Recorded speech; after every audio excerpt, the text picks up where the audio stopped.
What's up, guys? Welcome to another awesome episode of Sports Weekly, your weekly source for news and events in sports.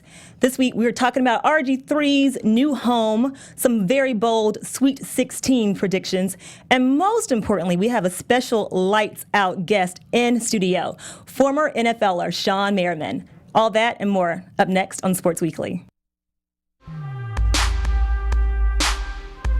You are tuned into Black Hollywood Live, Sports Weekly. Swag. We're swagging out, giving our tipping our hats to Fife Dog. Okay. Right. Can Shawne kick it? Can Shawne kick it? Yes, he can. All right, guys, you're watching Sports Weekly, the only place to be on Thursday nights. You are here with the squad. Again, special guest in the house. We're going to get to him in just 1 second. Erica Renee Davis. You can find me on Snapchat, Periscope, Twitter, and on Instagram at Erica Renee D. Yes, sir. Just Instagram and Twitter for me. I am Andre, Aundre. I'm Charlie Myers. You can find me on Facebook, Instagram, and Twitter at Charles L. Myers. What up, world? It's your boy Joshua Johnson. Find me on Twitter, Facebook, Instagram, Snapchat. Periscope, Snapchat, at Okay. JJ the Content.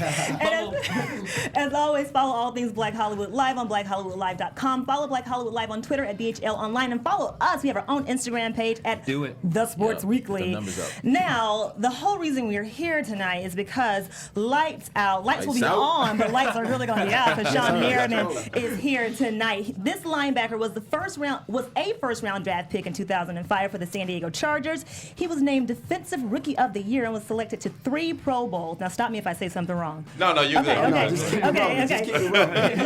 see him on everything from Funny or Die to CNN. He's a philanthropist. Of course, he's a businessman. And he's also one of Donald Trump's best friends. We're going to talk about that a little bit later.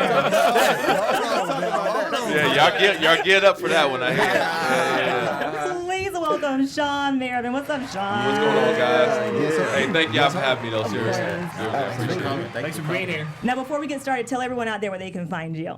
At Shawne Merriman on Twitter and at Shawne Merriman on Instagram. I'm Snapchatting now. I'm on Snapchat. It's Lights Out 56. Yeah, my Snapchat game is getting a lot better now. So, it's Lights Out 56, and also my fitness apparel brand at Lights Out brand on Twitter and Instagram. So. Okay. Yes, sir. Very Well, nice. we're super excited to talk to you, so y'all want to just go ahead and dive on in. Lights you out. forgot to mention he's also a terrapin. Sorry. You're right. Okay. Oh, you should know because you just give me crap outside about how we're about to get spanked by Kansas, right? We're going back and forth. They're up. So, we're giving him crap about how Maryland and Kansas are playing. And for the sake of my bracket, dear God, please, I'm sorry, no offense. Let's do it. Let's get done, Kansas. I'm sorry, man. I got Kansas. Look, that's better. It's gonna make me feel better after this W. That's all. We go out and get the win. I'm gonna be a lot happier. Hey, but he played ball too. You played basketball too. I did, man. And, the problem is with basketball, I was fouling out too much, right? But I was just too aggressive. And it was the aggression. And, I was pretty out, all state and did all whatever. And they was like, man, you know what? You're a lot better in football. You should go, try it out. And that's when I kind of made my home. And I was like, okay, so I can do everything I was doing on the basketball court to get fouls, but I can do this in football and not get kicked out the game. So, football became, football came in for me. So what year? You said that was in high school, right? Yeah. So what year? So I played a couple years in Boys and Girls Club and stuff, but it's you don't really understand and know the game just yet. And then when I got in high school, I came late to training camp. And they was like, what position you want to play? I said, I don't know. I want to hit somebody. I didn't understand. I was like, I just want to hit somebody. And they found a way to put me a linebacker and just let me run around the field. Okay, cool. So it was your freshman year when you started? It was my freshman year. Okay, cool. Yeah. Okay, man. And did you go straight to varsity? No, so what happened, man? I was. Day? No, I was. A lot of people see me. A lot of people see me now, and they're like, "Man, how big were you?" But my freshman year in high school, I was 5'8", 135 pounds. Oh, wow. And then when I got in high school, every year, I was supermodel size. Yeah. A woman supermodel size. That's true. 5'8", 130. Right? Yeah. And I just, I got introduced to a weight room and a gym, and how I go, you just started getting that program, and I'm getting taller, and I'm getting bigger, putting muscle on. And before you know it, I just became huge. And it was okay, well, whatever you was doing worked out, so keep doing it. Right. Yeah. How was that transaction though? Because sometimes when you go from being smaller, now you have have to adjust to carrying that weight around. But Yeah. in sports too, your body's got to adjust to that, huh? Well, you know what? That helped me out a lot, and this is how I got my nickname in Lights Out. Yeah. Right? So Okay. I was always used to being fast and smaller and running around the field. So what happened was, and we just talked about the 40 time and stuff. I ran at 272 or 273. I ran at 4.58. Running back speed. And but that's Lights because out. my body was so used to running around like a smaller person. Gotcha. And now with this speed mentality that I had and putting on the extra, 75, 80 pounds, it was disastrous for other people. Yeah. So that just kind of like, You're happy just I kind of wasn't stayed on the with other me. side. Now, am I the only Charger fan here? Yeah, you Yeah, are. you're the only Charger Alright, fan. well, so Well, I appreciate you, man. You know what? Yo, I'm here. Whenever you want to cut them out on the side, it's cool. I'm It's here. all It's just good. me and you today. Right. So I have to say, it's an honor to meet you. Thank you, thank you. I have one request for you. So I used to do this when I was at the games in 2005, coming to see you. We have to do the lights out dance. Lights out dance. You got to teach me how to do it. Okay. I feel like I'm like doing it wrong or something along those lines. It's like, Yeah, there you go. But see, a lot of people doing it on the opposite arm. At least you had the right arm. Okay. No, he Yeah. did it. Wait, that Do it was again, too quick. Charlie. You gotta do it Yeah, again. Charlie, do it So one more you time. got to do the double. Boom, boom. Yeah, there you Now we go. got to see it from the real McCoy. Can we see I will. When we finish it off, I'm gonna do the Alright. whole Alright, lights got out. it. Got But it. it's funny. So that dance created. I have a light switch on my right forearm. And my freshman year at Georgia Tech, University of Maryland, we were playing Georgia Tech. And I knocked out one of the wide receivers going across the middle. And at first, I was kind of just like acting like I was flicking the light switch that was on my forearm. Yeah. The crowd got louder, and I just started like going crazy with them, and they got louder. So I kept that dance, and it just became like a trademark of like the whole lights out movement. Yeah, but you started knocking them out like in high school. That's where you Yeah. got the nickname, right? Yeah. Yep. Yeah. So after you found out that you had like a penchant for knocking people out, did you was that your intention every time, like every snap? Yeah, where you like going out there to just It knock 'em was, out? man, because it's not like how the game is now, right? Where there's safety, concussions, and things like that. Right. And like that was the key back then. It was Yeah. like you got pat on the back if you knocked someone out. And I got the nickname my sophomore year. I knocked out 4 guys in one game. And, In one game. Yeah, it was 3 guys the first half, and it was another guy the second half. And after the game, people, came up to me. It was like 50 people, like, man, you knocked them guys' lights out. And I was like, yeah, call me lights out. Right? Like it was, like I just had it made up and ready to go. I was just like, I was like, yeah, call me lights out. And that name kind of stayed with me through college and in the pros. And I had to really earn it over and over again. Yeah. I mean, you get up there in the pros and you got LaDainian Tomlinson, right? Yeah. You got Lorenzo Neal, Phillip Rivers, Antonio Gates. I walk on a team with Hall of Fame guys. And they was like, man, we rookie. We gonna call you 50. We ain't calling you no lights out. And I was like, oh, They okay. learn real And quick. I was like, all right, cool. Yeah. We You're played- gonna learn today. Exactly. We played Kansas City, and Priest Holmes, Hall of Fame running back, he came in and I knocked him out. And then the guys right after the game, they came up and shook my hand. They was like, hey, all right, good game, lights out. Yeah. But, There you go. Strikes real quick. That's cool. Now, Shawne, sometimes the Chargers get a little bit, they get a bad reputation sometimes because you get all the way, you have an average to a little bit better than average regular season, get to playoffs, and either you're not there or you're just not there. Right. So, Yeah, no, you're right. so how was that considering your tenure for the most part was there? How did you keep your morale up being on that team that was perpetually average? You know what was crazy? And I was just talking about the Hall of Fame guys and the people that was on that team. You go back, you look at that team, you look at that roster, it was like no way in hell we shouldn't have 2 Super Bowl rings, right? I mean, Yeah. as a At least Chargers an fan, appearance, at least, yeah. at least- Right there. Tomlinson, Right there. Right, Yeah. it's probably like 5 or 6 Hall of Fame guys in that one team, which hardly ever happens. And I look back at the career and now being done with the game, I said that's the only thing. I said I had all the accolades, had the fame and played at the highest level. I look back at the game now, it's like, man, that's the only thing that's like empty that you can't talk about after. Because now, I was over at the NFL Network before doing the broadcasting, and you're sitting up there with all these Hall of Fame guys with rings. They just sitting there on the desk doing like, while we on set, like, put some rings like, but I'm like, I'm saying, I'm over here. Like you see me over here, so you missed that part of the game. Oh, man. But you do have a lot of accolades, though. What is your favorite, most memorable award that you've been given throughout your career? Probably the All Pros, right? Because the Pro Bowl, you got like 22 guys, or a certain amount of guys or whatever to make it from there. With the All Pro, it's like really only one person in that position, And I was defensive player runner-up like 3 times or 2 or 3 times. And those are all nice and stuff, but when you become an all-pro, you're so elite, right? It's like one person in that position. And it's only like 2,200 or 2,300 players in the whole NFL, and you're like, damn, I was like the best at what I did 3 times. And so I go back and look at that, and it is like some freakishly big, strong, fast, athletic guys, and then you can go back and say, you know what, I was the best at my time at what I did. Absolutely. Yeah, absolutely. Now, I got a question for you about the Chargers right now. Yeah. So, do you feel like they should stay in San Diego, or should they come on over to Los Angeles? You know, so what happened was the Mayor Faulkner in San Diego, they had put me on the board. They had called me and said, we really need your help, your outreach to the people, and kind of really expressing how you feel about the organization staying in San Diego. So anyway, I got put on this board to keep the team there in San Diego. So I was like campaigning with the fans. I was, every time a mic or a camera was thrown in my face, I was like, look, San Diego needs to stay here. It's a good fan base. I agree. And it just didn't make sense. And I knew a team was, and I live in LA. My business is in LA. I'm in LA most of the time, but I still spend a lot of time in San Diego. But it just didn't make any sense. It wasn't right, And I knew a team was going to come to LA, which ended up being the Rams. And they were there before, so that made sense. But to have the San Diego Chargers move to LA when you have a great fan base there, it just didn't make any sense. Now that old stadium that was built in 1800 BC, they needed to do something with that, but they needed to keep the team there in San Diego. Now, a lot of football players talk about the angst and the difficulty of transitioning from NFL to civilian life. What has it been like for you, especially since you pretty much ended your career on an injury? Yeah. Well, I had offers to come back, and there was some teams that had no chance of like winning, and I was like, look, the only time I'm coming back if somebody that had a chance. Patriots, Denver, Seattle, like one of them called. I'm like, I'm going back on one leg. I don't care. I'm going back. But I didn't get the calls from those teams.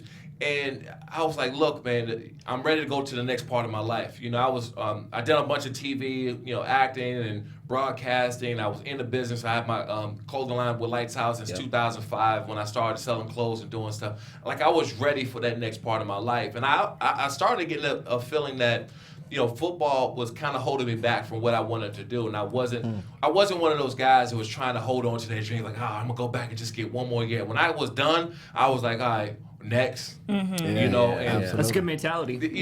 You have to, because it'll drive you crazy, and a lot of guys struggle moving to that transition because they just can't let it go. I mean, Peyton Manning, thank God he won. But at the same time, like, look how he just hung on to it, like, for dear life. Brett Favre was Brett Favre, and I didn't want to be that one. I was like, look, I'm ready for this next part of my life. I'm gonna go kill whatever I'm doing next. I'm gonna go try to be the best at something else. And I took that personally, and I'm having fun with it. Right. Now, that's really interesting too, man. Because being an all-pro, knowing you mastered the highest concept at your level, the highest. I mean, that's basically saying you are the best player in the world at this position. That's basically what they say, because the NFL, the highest level. So it's interesting because a lot of these guys, they don't set themselves up until after they're out of the league. You were starting to do things, and you were still one of the great players. So it shows that you can also be dedicated on the football field and be great at your position and what you do, but you can also be business-minded as well and start getting some other things turned and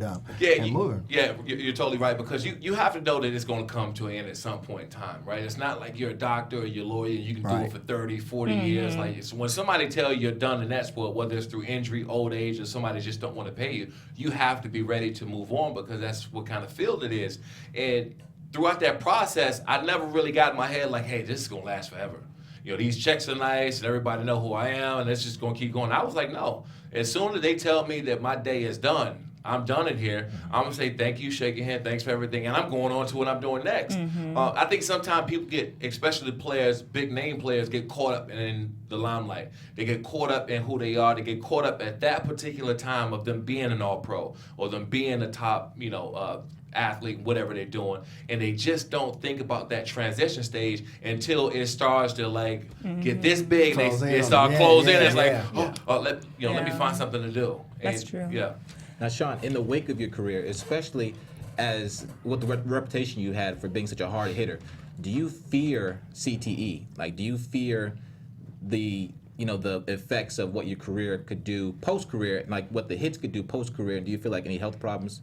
No, not really, actually, because I never missed time for any concussions. And don't get me wrong, I didn't have my bell rung. You get hit hard enough, and you're like, oh, what are these like little lights and stuff real quick. But I've never had one to miss time or anything like that. So I was fortunate in that category. But when I started thinking about just the CTE and how big it's gotten now and how much the people have knowledge of it, because it's always been there. It's just like now it's out. Yeah. Like the cat's out of the bag. Like people know, like, okay, this can happen to you. Right. I started thinking about the way I played as a player and going out and demonstrating, giving guys, because I've given plenty of guys concussions. Right. And I started thinking like, man, I wish someone talked to me about this long time ago to play the game a different way. And I played the game hard. I played the game as hard as you can possibly play. And it sometimes, it ended my career a little shorter than what I wanted to, but I was happy because I played the game the way it was supposed to be played. But I wish at some point in time someone said, 10, 15 years ago,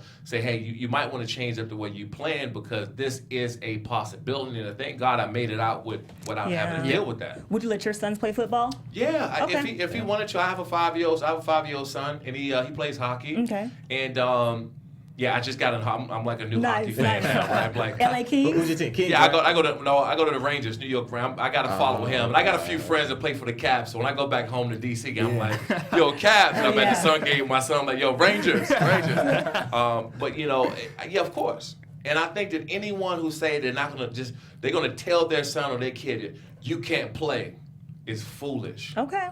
It's straight up. It's straight up foolish. Like don't take that away from. I learned a lot of things in football, right? And football is the closest thing you'll ever get to life.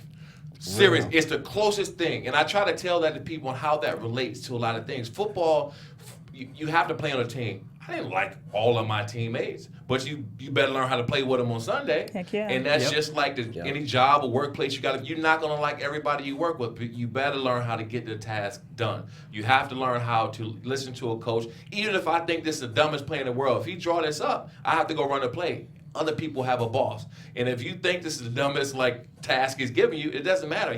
That's what he asked you to do. You're hurt. You got all these obstacles. You got to just battle back, and this is life. And I can say things not really tell you if I'm talking about football or talking about life. You wouldn't know because they're the same. So to tell your son that he can't play football and you're yanking that from him at an early age is basically shortening him of you're taking a part of his life that he might learn. That's true. That's a good point. He can learn that in basketball too. I'm just saying. Or hockey. Wise words, man. Wise words. I'm gonna run quickly back to the whole CTE thing, etc. You said that if somebody would have warned you, what I'm saying, 10, 15 years down the line, a while ago, honestly though, would that really have affected the way you went out and played the game? Because you've only, from the sounds of it, you've only played the game one way your entire life. Yeah. You know what I mean? So does it come to a point where you say, you know what, even if somebody would have warned you about it, you just say, you know what, I was put on this earth to be lights out. Right. And I'm gonna go lights out until I'm done. Right. Or could you have? No, you know what? I think that if they grab kids young enough now, you can change the mentality. You can still be, I wanted to always be stronger than everybody. I wanted to be fast. I wanted to be better. Mm-hmm. I didn't always want to learn how to knock somebody out or use my head or hit them in the head. Those are the things that I would have changed. And if you told me in college, I probably wouldn't have changed because I've been doing it all the way up to that point. But if you grab a high school kid now and say, listen, this is the way you tackle. This is what you want to do. You can change them over the course of the time. And that's why you see a lot of guys getting fined in the NFL now, even though they know the rules, is because they've been doing it for so long. Yeah. It's like, how do you change?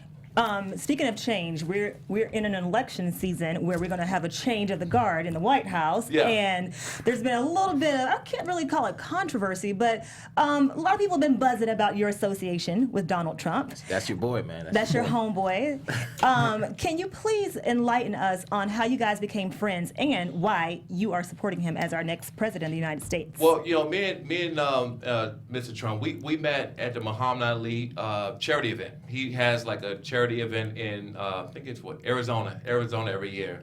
He puts a huge thing for Alzheimer's and now it's Parkinson's. Yeah. And great event.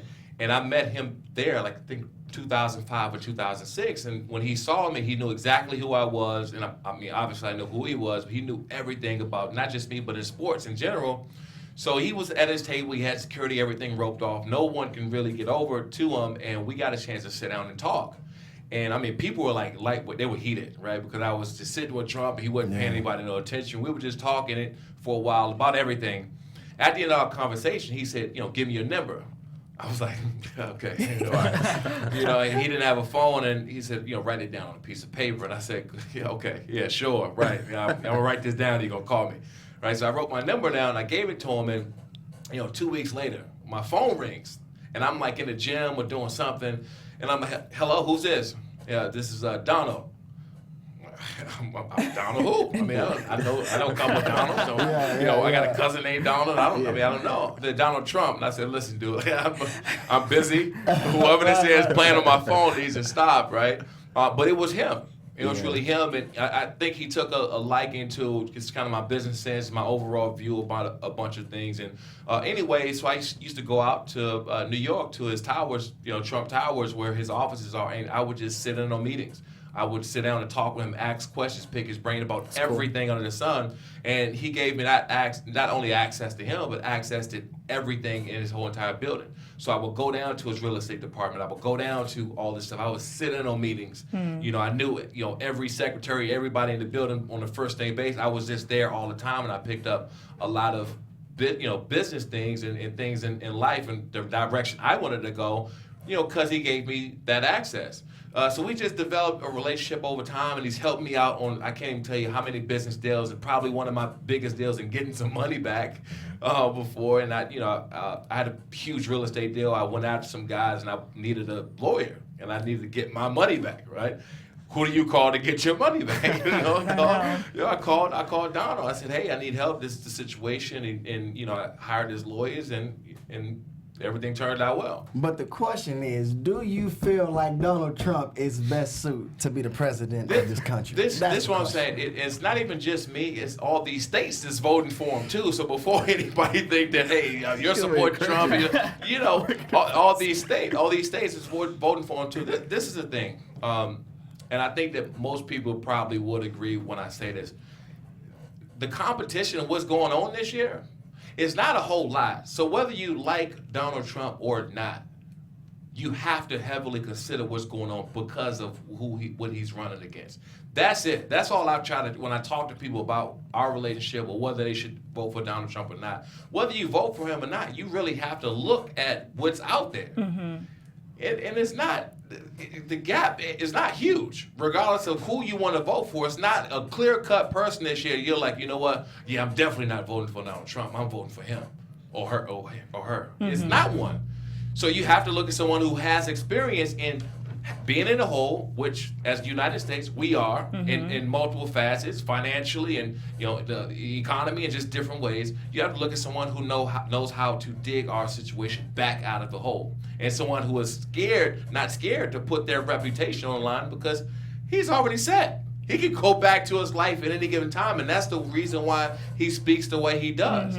He's not going to lose anything by saying whatever he wants to say. Now, I'm not saying, hey, go vote Donald Trump and don't do anything else. Even if you do or don't, you have to look at what he's running against, and then you make a decision. Okay. All right. Hey, look, she already let me have it outside. So we went back and forth before the show, but I appreciate what you're saying. We might have another fight after the show, but we're going to talk some Sweet 16 really quickly. Can we do some Sweet 16? Sweet 16. Now, currently, your team is playing Kansas. Right, then we're probably still up. Oh, can we check the score? Can we check that score? We can check it. You said sometimes you do brackets, sometimes you don't, but you didn't do a bracket this year. I didn't do it this year, but I picked some upsets. So, okay, tell me what you picked. I think Iowa State. Okay. Is going to upset. I think do they play Wisconsin? No, they play. Wisconsin plays Notre Dame. Yeah, next, I think. Iowa State plays Virginia. I think Notre Dame could possibly get upset Thank as you. well. I got Wisconsin all the way, so. Yeah. Give you some dap on that. Okay. So okay. a little update. Maryland's down by 2 points. It's 34-36 Kansas. Okay. I mean, well, we got time. we There's can no make need that to, you know. Now, I'm Big 12. You know me. you're man. Big 12, so yeah. Who are you I'm pulling for? really- What upsets are you thinking are going to happen this weekend? Honestly, man, it's been so crazy. This whole series, this whole ride. I've been Right. kind of watching now, keeping up with it a little bit more. I really think I'm liking Kansas just because they've been there before several times. Yeah. I'm a Big 12 guy as well. You know, TCU, my home frogs in the Big 12. So it would be great to see them win that for the Big 12, but also because they're proven they've done it all the time. But I see Indiana coming out that other side as well. Okay. Yeah. Big you know, Ten, yeah. Big Ten, another proven team, even though they are playing against North Carolina, Right. who's really, Yeah. really good. I think they're kind of underdogs. And anytime you put two really good teams up, I don't really think anybody's an underdog. I think this game can go any Yeah, For sure. way. It's going to be two upsets in here. And I think the Maryland's going to be the one. Kansas. And I think they could. I think the North Carolina could lose. Absolutely. Yeah. Josh and Charlie, what y'all got for upsets for the Sweet 16? I got it for the final. Okay, for the final. So we got Wisconsin Okay. and we got Duke.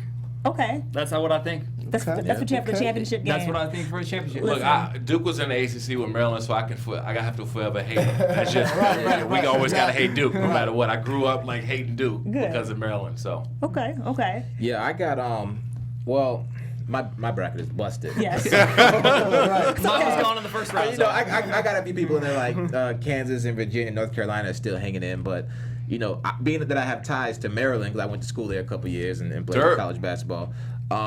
Yeah, you know, even though I picked Kansas to win it all, I'm kind of hoping that Maryland pulls it out.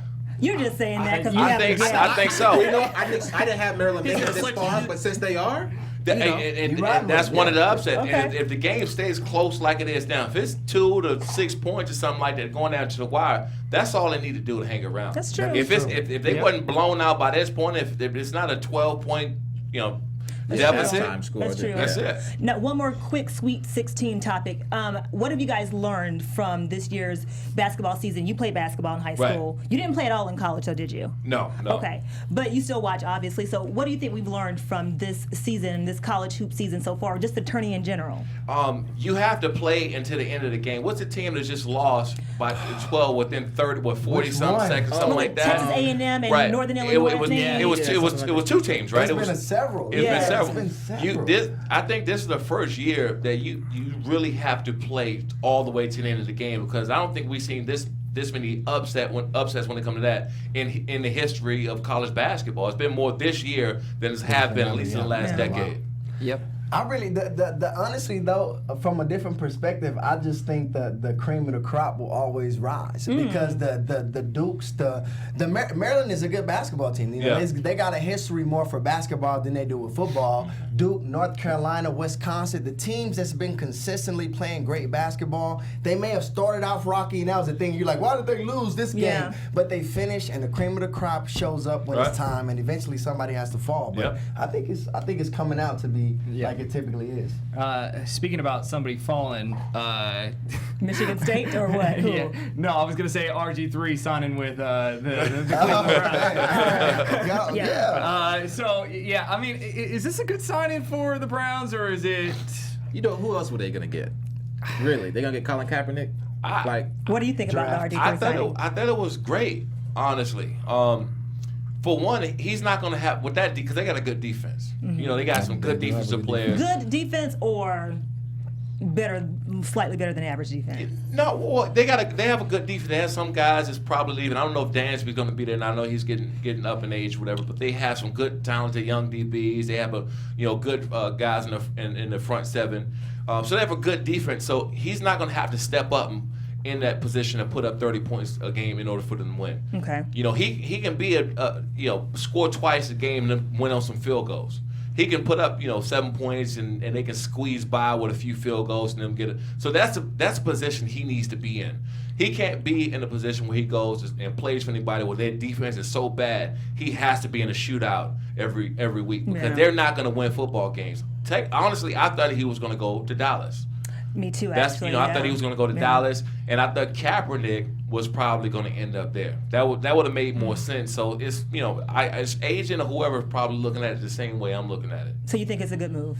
I think it's a good move. Okay. They got good. The thing is, they have good support. That dog pound out there, you can it's good you can suck, you can be the worst, and they're gonna be out there in 13-degree weather with no shirts on, screaming like you're going to the playoffs every year. Yeah. That's like the Georgia Bulldogs, always losing, but have. I'm sorry. How many championships? Loyal What is it? fans. Where'd you go to school? Anyway. Cal State. How many championships Cal State Dominguez Hills have? But look, so Thank you. So my question. No, it's your question. Go ahead. No. You go ahead. No, so you think it's a good sign? See, I'm all for RG3.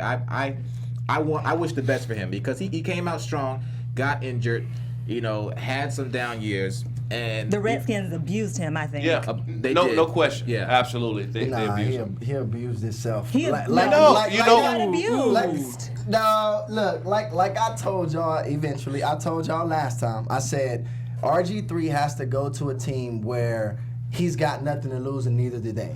They have a first round That's draft the Browns. pick. Yep. That's what I'm agreeing. okay, Like right, okay. the original question was, do I think that that's a good fit? I think it is a great fit for him. I think the coaching staff and the way they handled his situation over there was terrible. Thank When you. you bring in certain coaches, right, you automatically know exactly what's going to happen when they come in, what system they run, who they like at quarterback. The second that Gruden got there, he's not an RG3 type of style quarterback. He should have been looking to move him ASAP. Don't try to put a player in a position and have him play a scheme that he's not good at. Yep. Period. Because what's going to happen over time, you're going to make him look bad. And now if he says anything, now he's the player that is a crybaby Yeah. and messed up the locker room. Tension in and, the locker room, yeah. And so all this stuff is just. And then you're playing. I'm from Maryland. So I know how that D.C., Maryland, Virginia. You get into that Washington Post, that Baltimore Sun, that Washington Times will smash you. Yeah. They will smash you if you become like this crybaby in the locker room. So, with that being said, if you know a guy you want to play when you get it, it's fine. Shake his hand, say, look, we like you as a person, but we like him better as a player, so you might need to go play But somewhere else. Don't waste his time. They wasted his time. No, they didn't waste his time. When you're paying a player that much money, and you giving him that much money, you have to do. You have to do what you got to do to get everything out of him. They did what they had to do. They gave him an opportunity. That's all Gruden can do. You don't know if he's gonna learn your scheme or not. But you can't say just because he's never played that scheme, you can't give this man the benefit of the doubt that there's a possibility that he can learn the scheme. You know what? It always come down to like I remember they had Hainsworth there, right? And he came out like, I don't want to play this position. And they're like, you're getting $100,000. You better play whatever. Yeah. But sometimes when you're a player, the money is not there. You want to be in the best position to succeed as a player. Fans won't understand that because they say, you know what, all this money, you should go get the water, you should tape ankles, and then go throw a 9 route all at the same time because you're getting this type of money. But honestly, man, it's like RG3 is only good because of his legs. He's only good because of his legs. If he can't be in a system with his legs as a defensive player, look, I know he can throw and all it down the field and he has a strong arm, but the fact that he might not throw it and tuck it and run the ball down the field 50 yards is why I'm terrified of him as a defensive player. And if you're telling me that he has to stand back there and throw the ball down the field and he doesn't have the option to run, you just made my job Thank the you. easiest job in the world to get RG3 off his rocker. I'm not saying at all for 1 second that was the perfect scheme for him. But what I'm saying is, as a quarterback, you have to be you regardless of what scheme that you're in. And he did that, and it didn't work out. So now you know, and you can say that wasn't a good fit. But you can't say that until you let that man try and play his hand that's dealt. We disagree with you, Dre. Well, that's That's nothing new. We disagree. Moving on to golf for one. Do you play any golf at all? I'm terrible. Okay. I'm It's terrible. okay. Well, talking about DraftKings. They have a golf fantasy for DraftKings now. So this is golf's first major is right around the corner, and you can play 1 week fantasy golf with DraftKings.com. It's really super easy. You just pick 6 golfers before the tee off. You don't want to miss the tee off. Stay under the salary cap, rack up the points for streaks, per hole performances, tournament finishes, and more. And when you go to DraftKings.com and you play before the golf tee off, make sure you use the code BLACK so they know that we sent you guys, and then you can send us a check when you win your $1 million. Yep. break Split it. something up. They got everything now. They got golf, do, fantasy golf, golf. Ridiculous, Yeah. man. What do you, Table tennis. Table tennis, ping pong, basketball, Josh. Basketball. Did you play fantasy football? Or you know what? I never. So I got a crazy story about fantasy football and why I didn't play it before, right? So when it was like just getting big in 2006, 2007, or whatever, I'm coming off of the field and I tore my knee in 2007, right? I mean, my all ligaments in the back part of my knee. I took like 2 or 3 ligaments, and I'm still playing in the game. I played like 4 or 5 games like that. So I'm coming off of the field. I'm coming after the game, coming off the field, coming to players' locker, players' parking lot, and I'm walking out there, and some fan that like jumped the fence. He wanted to just come over and get a picture and autograph. Cool, no problem. I'm limping. I'm sore. My knee is like the size of like a football, right? So I'm limping across. This dude came up to me and said, "Man, you didn't get any sacks today. You killed my fantasy." No. I'm sitting there. I can barely get my knee in my jeans, right, because it's so swollen. Yeah. And after that, it literally like turned me off from fantasy. That was it. And I get it now why other people play, because you want to be as close to the game as possible. And I'm just starting to like, if somebody asks me, like my boys hit me up and say, "Man, who should I start this week?" I'm just a couple years ago, I'm like, "Oh, you shouldn't put him because they're gonna run a defense and you should." So, but a couple years ago, that just happened. But until then, like if you mention fantasy to me, I'm like, I don't want to talk about it. Damn. I dig it. That I dig hurts. it. That hurts.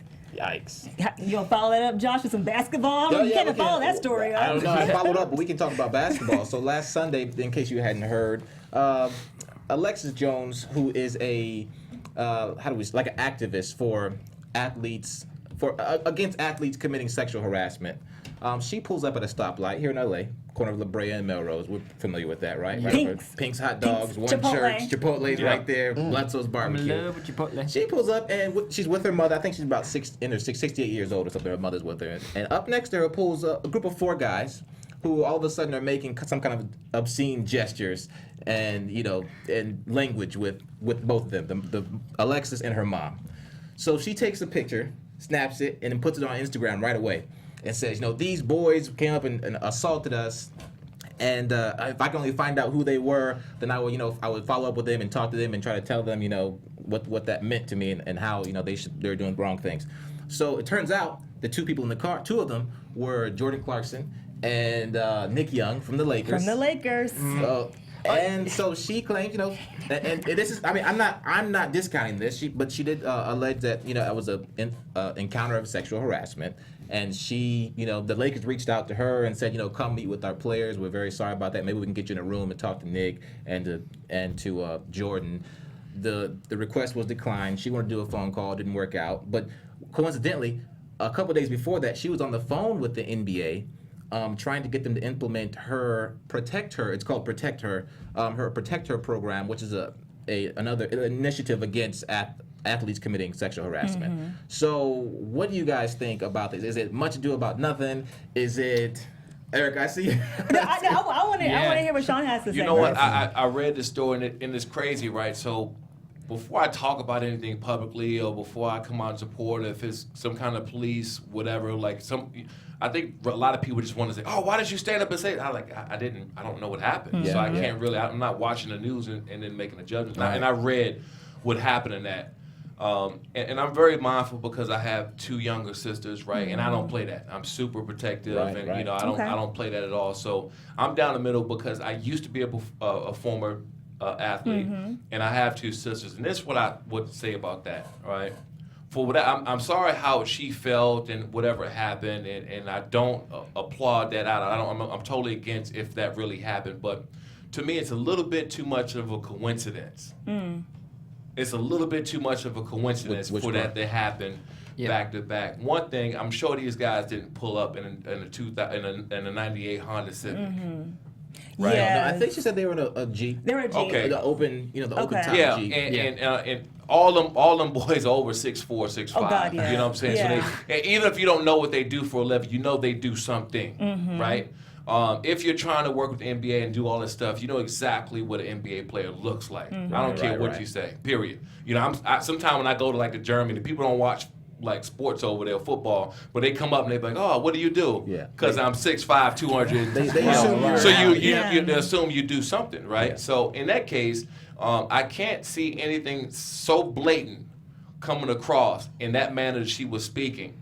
And I'm not there. I don't know what happened, but just looking at the story, for those things to add up the way they did, and I don't know what they did, but for those things to add up the way they did, she just spoke to someone in the NBA, and she's trying to do this thing, and all of a sudden she was in a position, this is my way in. Right. Situation. Yeah. Right. I can't get it. I can't, really support. I can't really support that Right. at any point, man. And I think we've all been in a situation as a guy, and a hot female or woman pull up to them in the car, and you think they're making eye contact, or you're trying to get their attention to talking to them, or whatever the case is. Yeah. I think we've all been in a situation at least one time in our life that's happened. Yeah. I can't really see someone saying so with their 68-year-old mother in the passenger seat, so crazy and disrespectful that, oh, I see your mom was a 68-year-old woman over there. We're going to say something so crazy real quick that is sexual harassment. Yeah, and that she allegedly her mom was moved to tears because it was so aggressive. And Shawne, I agree with you. And I'm a woman. I know I get a lot of slack in the comments for sometimes siding with men on these kinds of sensitive topics. But when I walk past a construction site, you just keep they're calling at you. Just keep walking. Or if I'm driving in my car and like somebody's in an 18-wheeler next to me and they're looking down trying to see up my skirt, you just drive up or like slow down. Like, yes, you could call that sexual harassment, but I'm not going to just sit there and like open my legs for somebody to to look. I'm going to keep it moving. And so I'm saying, like, you are in your car, lady. Like, you're in your car. So did you really feel that threatened in your car at Melrose and La Brea with the Pinks and the Chipotle right there? Yeah, that's like, a long light, though. I've been at that light. That's a long light. This is not 1 o'clock in the morning down in the numbers, okay? No, it was in the okay, afternoon. like you're in Hollywood. She said she was insulted and angry. And I'm not saying that she wasn't insulted, but I'm saying as a woman like who's experienced some forms of sexual harassment, I know you have to be sensitive because each woman can put a different level of discomfort. So I cannot be insensitive to it. But the same token, if I'm going to call that the same as walking past a construction site and somebody yelling at me, you're in your car. You can drive off. And my mama would have been like, my mama's 68. My mom would have been like, look at those stupid boys. That's a shame. Or roll up the window. Don't talk to them. Don't pay them no mind. We only got 25 seconds before the light turns green. Anyway. Nobody's mama is crying about Nick Young making faces. I'm sorry. Sorry, Alexis. Try again.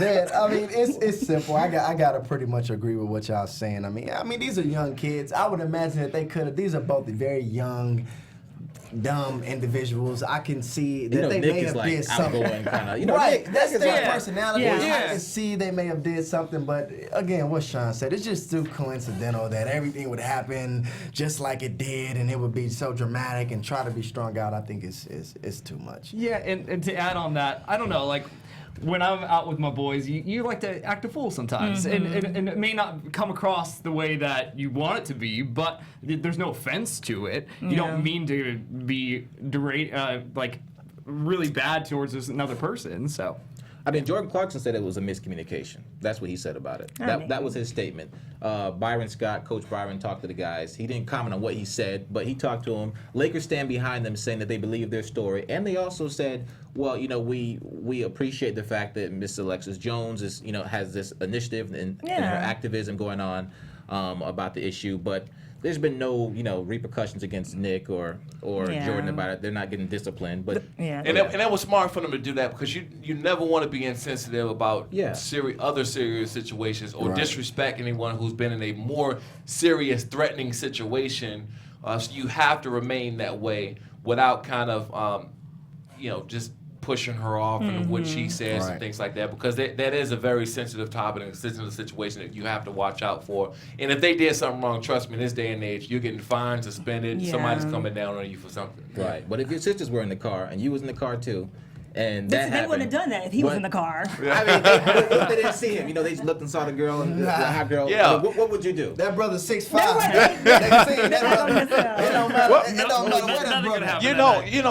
I'm a guy, and you know what? If someone tried to talk to them at a red light, I'm not gonna be like, oh my God, what are they doing? I'm like, they're guys. They see another woman, or they're trying to get their attention at a red light.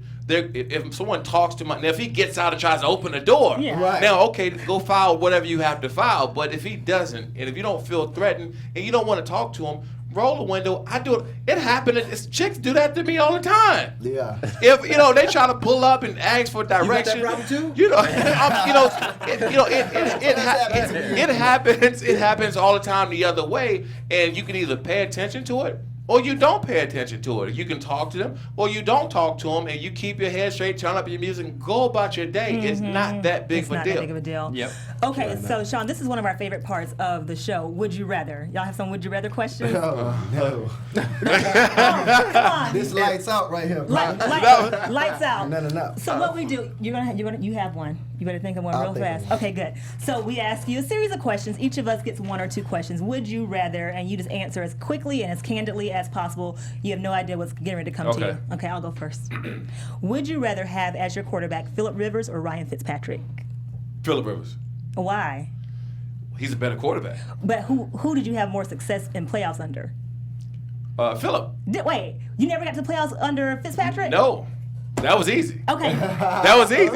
You only get one. You can't. Cause I feel that next one is coming, and it's It's gonna be bad. I'm gonna get you for that. Okay, okay. great. You skipped me. Okay, I got to Charlie. think. I got to think about mine. Okay, would you and I, we both tore our Achilles tendon, right? Right. So would you rather tear your other Achilles, or would you rather be shamed by Black Twitter for your association with Donald Trump? Oh, shame me all day.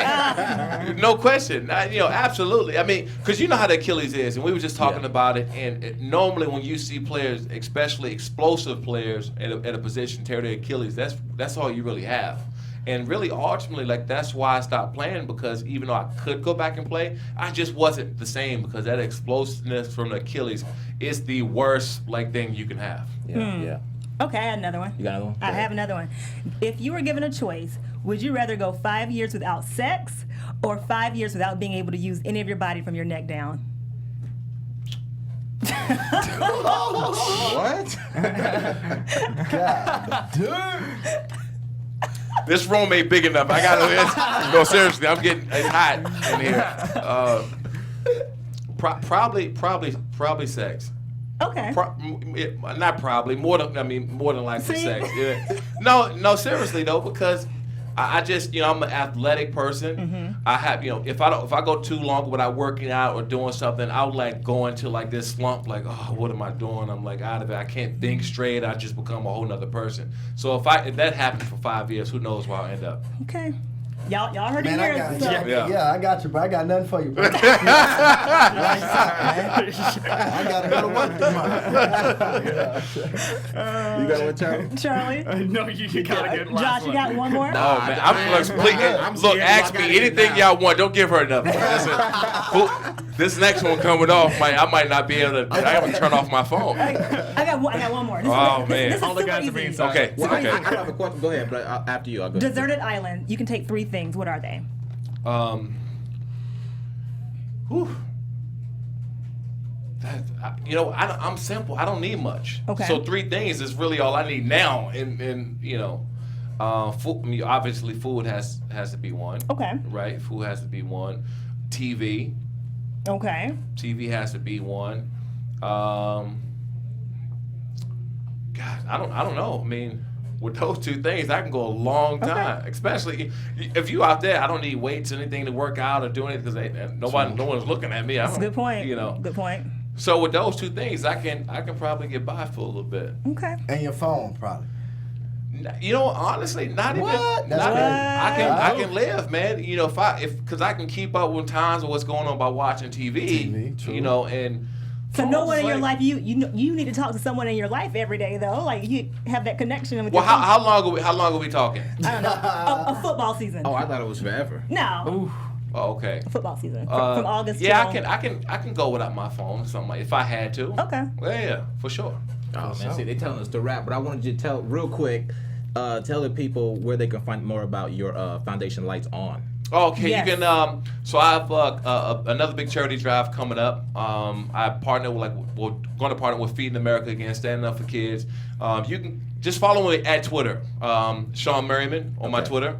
And I'll have all the information posted on there. We'll have secret websites and stuff coming up, and we'll be posting it there. So. And before we go, I want you to tell everyone out there, just dispel any myth that anyone has ever heard about you that you want to clear the air with right now. I don't know. Some of them are true.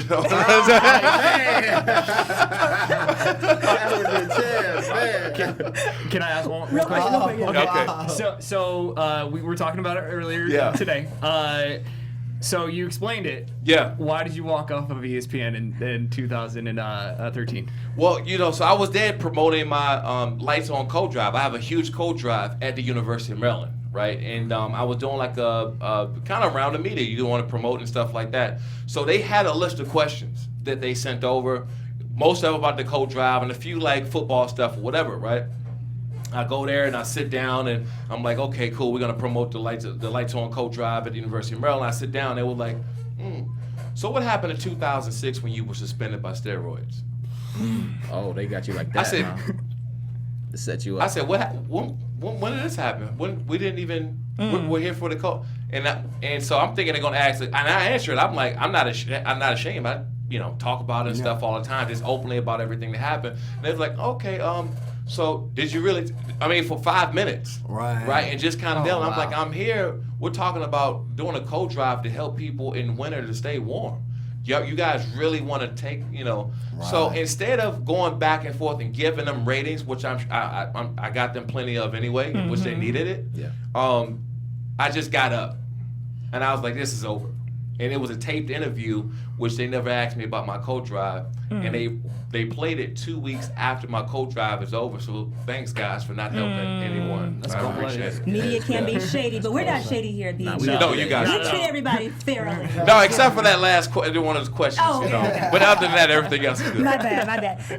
Thank you so much for joining the panel of Sports Weekly. We hope that you come back. I love to come back. You did well in the hot seat. Thanks, guys. Yeah, sure. Thank you. Thank you guys out there for watching Sports Weekly every Thursday night at 7. I'm Erica Renee Davis. You can find me on Snapchat, Periscope, Twitter, Instagram at Erica Renee D. Yes, sir. And I'm Andre Dean. You can find me on Instagram and Twitter, and I'm Andre. Look out for the D1 training facility in San Diego. I've worked out at the one in Tennessee. It is super dope. Great place to train. My name is Charlie Myers. You can find me on Instagram, Facebook, and Twitter. Go Chargers. And I'm Joshua Johnson. Find me on Twitter, Instagram, Periscope, Snapchat, at JJ the Talent. And they can find you where, Sean? At Shawne Merriman on Twitter and Instagram. Check out Lights Out Brand at lightsoutbrand.com coming soon. I have this new apparel coming that's going to blow everyone away, and I can't wait for you guys to see Send it. us some swag. We'll wear it. I will. Done. Yeah. We'll wear it. Done. I'll Okay, make sure to for take care of you guys. Thank you guys out there for watching. Remember, always follow Black Hollywood Live on blackhollywoodlive.com, on Twitter at BHL Online, on Instagram at The Sports Weekly, and also on Instagram at BHL on Instagram as well. Until next Thursday, guys. Thank you, Sean. Thank you, guys. Thank you. From executives Keven Undergaro, Dario Kristen, Tiana Hobson, and the entire BHL staff, we would like to thank you for supporting Black Hollywood Live, the first online broadcast network dedicated to African American entertainment. For questions and comments, contact us. info@blackhollywoodlive.com. Like us on Facebook, tweet us, or Instagram us at BHL Online. And I am the official voice of Black Hollywood Live, Scipio. Instagram me at KingXOBay. Thanks for tuning in.